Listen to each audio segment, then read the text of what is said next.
I'm here with Steve Nicholson, Chief Football Writer at the Derby Telegraph, after the Rams' 2-0 defeat at Fulham. Steve, what did you make of that performance? Well, first of all, let's say Fulham deserved to win.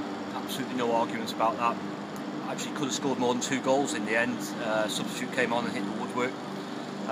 It wasn't Derby's day. You know, the first half they had got into plenty of good positions in the final third. But there was no penetration, there was no final pass, there was no link-up play, the kind of link-up play you get with Chris Martin around the edge of the box. There was none of that. And in midfield they were very much second best. I thought Scott Parker, I think he's 34 now, Scott, I thought he was absolutely outstanding in midfield. Derby didn't really have an answer in there. So I'd say disappointing afternoon. You can't really quibble about the results. They gave it their all. I mean, second half, you know, there was 1 or 2 near-miss things where if the ball would have broke or deflected another way, it might have gone in. But I'd say all in all, Fulham's day and Derby move on. Derby's task was made harder when their striker Darren Bent limped off just after the hour. Any news on that? Yeah, where we were watching from the press box, it was quite clear to me that he seemed to be kind of feeling behind his hamstring here, which is a worry. He went off. I've asked Steve Nicholson about it. He said he'd rather wait until tomorrow and see what it is. He didn't really know, so that means we don't know how long. But if there's any suggestion it's a hamstring, then Tuesday night at Brighton looks a bit too soon. And given that Chris Martin's still out and unlikely to be available for the Brighton game, that's a bit of a problem up front.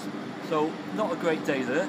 It wasn't Darren's day, you know, a former Fulham player. He got booed throughout, but he's had some good days for Derby. But I said this wasn't his day. Before the game, of course, we had the news about George Thorne, who's got a thigh injury. Could be 2 weeks, we're told.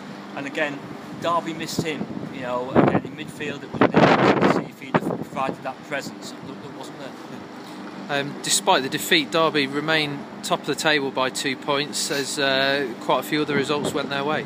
Yeah, they did, and I think, you know, once we get the idea out of the way, it wasn't their day today, and you know, we move on. There's no time to dwell. As I say, a few days' time we're going to Brighton. It was a missed opportunity. That's what it was, and that's going to happen. It's going to happen again this season. It was also a missed opportunity for Middlesbrough. They lost at Sheffield Wednesday. Missed opportunity for Bournemouth, who drew at home with Blackburn. Watford won. Wolves won again. And it's an interesting game tomorrow. Norwich and Ipswich. So we'll see what happens with Norwich flying at the moment. So I think you get missed opportunities. It's disappointing. Of course it is. They didn't play well. They've played a lot better. But no time to dwell. You know, we've got to go to Brighton on Tuesday. This team has proved they can bounce back.